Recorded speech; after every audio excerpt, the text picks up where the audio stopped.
We provide you the platform to turn your dreams into reality. Give wings to your aspirations with KR Mangalam University. Bharat Pakistan तनाव के बीच एक बार फिर से भारत में mock drill होने जा रहे हैं। तमाम शहरों में मॉक ड्रिल होंगे। ये इसलिए कि युद्ध की स्थिति में लोग अपने आप को कैसे सेफ रखें, कैसे रिएक्ट करें।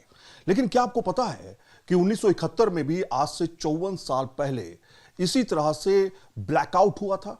उस समय जब भारत पाकिस्तान युद्ध हुआ, उस समय ब्लैकआउट हुआ और उस समय जयप्रकाश अग्रवाल जी जो हैं, जो कि कांग्रेस के अध्यक्ष रहे दिल्ली में, लेकिन तमाम पदों पे आसीन रहे, वो भी मौजूद थे। मैं इनसे जानने चाहता हूं कि उस समय का नज़ारा क्या था। जयप्रकाश अग्रवाल जी, आप तो लंबे समय तक पॉलिटिशियंस में रहे, सेंट्रल दिल्ली में रहे ज़्यादातर। उस समय के हालात क्या थे और किस तरह की सिचुएशन थी 1971 में जब भारत पाकिस्तान युद्ध हुआ? ये तो मालूम था क्योंकि कुछ बातें ऐसी चल रही थी कि लड़ाई होगी, लेकिन पाकिस्तान अटैक कर देगा एकदम, ये किसी को नहीं मालूम था। और जिस समय ये कर्फ्यू लगा है उस समय सबसे पहले सायरन बजा। अच्छा, किसी को पहले से मालूम भी नहीं था कि आज कर्फ्यू लगने वाला हो, कर्फ्यू का मतलब क्या होता है। तो सायरन बजा बहुत ज़ोर का और फिर ब्लैकआउट हो गया एकदम, सारी लाइटें चली गई तो लोग घबरा गए और फिर एकदम पुलिस आ गई और उन्होंने सारे बाज़ार बंद करा दिए, लोगों को घरों में कह दिया कोई बाहर नहीं निकलेगा। तो पहला दिन तो बड़ा दहशत वाला था और मेरे ख्याल से शायद सारी रात लाइट नहीं आई थी, लेकिन ये चला तकरीबन 15 दिन। तो 15 दिन में फिर धीरे धीरे वो सहूलियत मिली कि आप 2 घंटे शायद लाइट बिल्कुल नहीं चलेगी और उसके बाद आप घर की अंदर की लाइट जला सकते हैं जो ऊपर से ना दिखे या बाहर से ना दिखे। स्ट्रीट लाइट बिल्कुल बंद थी और लोगों को पाबंदी के लिए कहा गया। गाड़ियों में आधे आधे स्टिकर लगा दिए गए कि नीचे की लाइट रखो, ऊपर की मत रखो। बहुत पाबंदी थी उस समय और उस समय गाड़ियाँ ज़्यादा थी भी नहीं, 71 का समय था वो तो। लेकिन लोग दहशत में थे, बहुत डरे हुए थे उस समय और पहले से मालूम भी नहीं था कि कोई लड़ाई होने वाली है या ब्लैकआउट का क्या मतलब होता है। 61 में तो पहले से तैयारी हुई थी। मैं उस समय भी था जब चांदनी चौक में नीचे गड्ढे खोदे गए थे कि अगर कोई बम हो तो इसमें छुप जाएं लोग, और बहुत सारी तैयारी उस समय की। लेकिन ये पाकिस्तान के साथ जो लड़ाई हुई 71 में, इसकी कोई तैयारी पहले से नहीं थी उस समय। आपने 61 का भी जिक्र किया और 71 का भी जिक्र किया। 61 में कितनी उम्र थी आपकी? मैं होऊंगा को 15 साल का। अच्छा, 15 साल के। और इसमें भी लगभग 25 साल के। 25 साल, जी हाँ बिल्कुल। तो 61 में और 71 में क्या फ़र्क आपने देखा?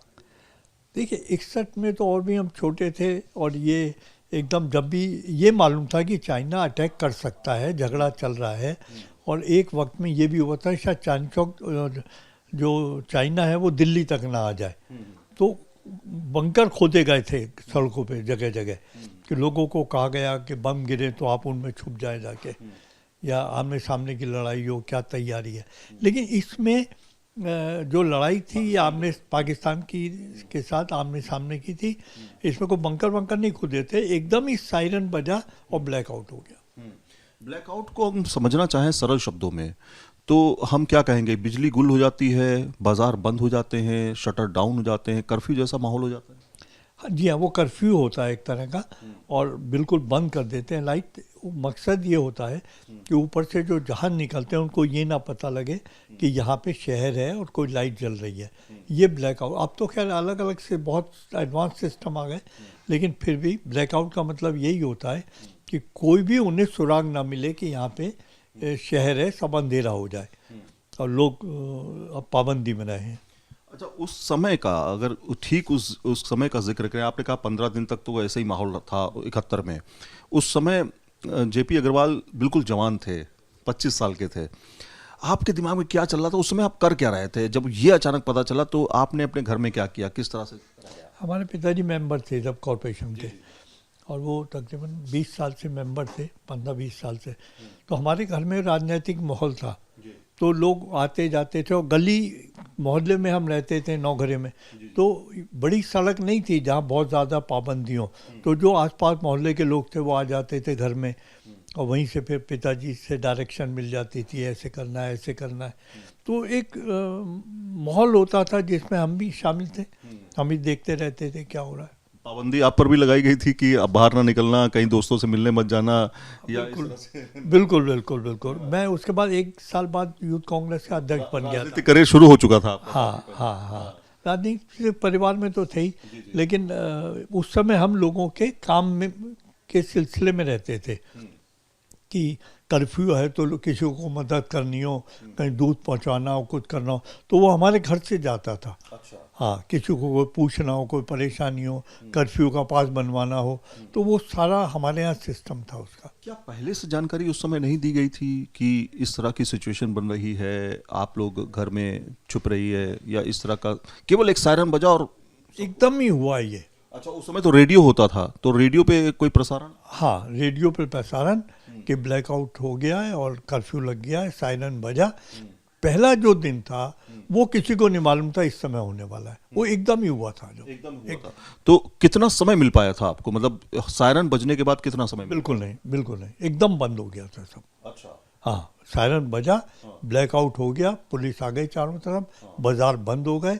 मेरे ख्याल से 1 घंटे में सब शांत हो गया था। सरकार की सब तरफ से बंद हो कोई गया। घोषणा हुई थी पहले? वो रेडियो पे। रेडियो पे घोषणा हुई थी। तो अब जब हम देख रहे हैं देश में इस तरह के फिर से तनाव के हालात बनते हुए जा रहे हैं, तो एक सिविल डिफेंस मॉक ड्रिल जो है सरकार ने ऐलान किया है, इसको आप किस तरह से देखते हैं? हर एक को पाबंदी में रहना चाहिए, जो सरकार डायरेक्शन देती है उसके मुताबिक काम करना चाहिए, ताकि हम ये लगे हम सब एक हैं और मजबूती के साथ हम पाकिस्तान का मुकाबला कर रहे हैं। कोई सवाल नहीं होना चाहिए, और जो भी सरकार की तरफ से आदेश हो उसे मानना चाहिए। इस मामले पर सर देखा जाए कि तो हाल फिलहाल में आपने देखा राजनीति भी हुई है, तो इस तरह की चीज़ों से, राजनीति से बचे, ये आप संदेश देना चाहेंगे? देखिए, आप देखें, कांग्रेस ने बड़ा अच्छा कदम उठाया। सबने कहा कि हम इस समय सरकार के साथ हैं। हाँ, बिल्कुल साफ कांग्रेस है, और जो भी कदम सरकार उठाएगी हम उसके साथ हैं, और हम चाहते हैं सरकार ठोस कदम उठाए, मजबूत कदम उठाए। तो सब इस समय सरकार के साथ। जैसे पहले आपने देखा 2019 में लोग मांगने लगे थे सबूत, कि आप सबूत दिखाइए, तो ये सब चीजें जो है राजनीति नहीं होनी चाहिए। वो अलग माहौल था। हाँ, ये अलग माहौल है। आज जो जाने गई हैं लोग उससे बहुत दुखी हैं। वो नेवी का नौजवान, 1 हफ्ते पहले शायद उसकी शादी हुई थी, बहुत लोग रो पड़े, कईयों के घर में खाना नहीं बना, आप खाना नहीं खा पाए, वो बहुत दुखदायी था। अब जब सिविल डिफेंस की मॉक ड्रिल हो रही है, तो आप लोगों को क्या संदेश देना चाहेंगे, अगर आप कैमरे? सर, जो भी पाबंदी सरकार लगाती है, एडमिनिस्ट्रेशन लगाती है, हमें उसका कहना मानना चाहिए और उनको पूरा सहयोग करना चाहिए। तो जयप्रकाश अग्रवाल जी आपसे कह रहे हैं कि जो भी सरकार पाबंदी लगाना चाहती है उसको सही तरीके से लें, यानी कि गंभीरता से लें, क्योंकि 71 का वो समय जब बिल्कुल भी समय नहीं मिला था, तब ब्लैकआउट हुआ था पूरे देश में। लोगों से कह दिया गया था वो घर पे रहें, लाइट ना जलाएं, किसी भी तरीके से ज़रूरी ना हो तो बाहर ना निकलें, और लोग सेवा भाव से अलग की सेवा भी उस समय कर रहे थे, जिसमें जेपी अग्रवाल साहब भी शामिल थे। लेकिन एक बार फिर से वही स्थिति बनती जा रही है। इसलिए सरकार जो है खासतौर पर तमाम जगहों पर, अगर 29 राज्यों की बात करें, वहां पर अलग अलग जगहों पर जो है मॉक ड्रिल कराने की तैयारी कर रही है, ताकि लोग सिविल डिफेंस को समझें, ताकि वो समझें किस तरह से अपना बचाव करना है। वीडियो जर्नलिस्ट राकेश चौहान के साथ Syed Aamir Hussain, news nation, Delhi. News nation अब व्हाट्सएप पर खबरों के ताजा अपडेट के लिए न्यूज नेशन के इस QR कोड को स्कैन करें।